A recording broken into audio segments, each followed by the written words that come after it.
If your money is sitting in a bank, realistically speaking, you're getting poorer every day. You got your savings, 4 to 8% APR if you're lucky. Is that good for you? Why not make your money work for you? Like a 92-year-old billionaire investor and businessman Warren Buffett said, whether we're talking about stocks or stocks, I like buying quality merchandise when it's marked down. We have global financial crisis, inflation, recession, and in certain countries, even depression.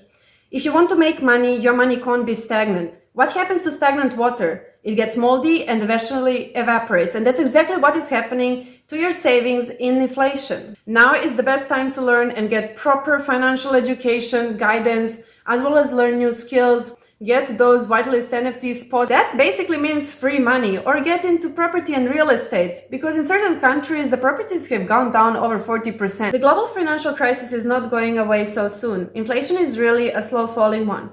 So you have next couple of months to focus on learning and educating yourself and know exactly where to look for good deals when it comes to stocks or stocks. Join PN and Friends now and learn from the best.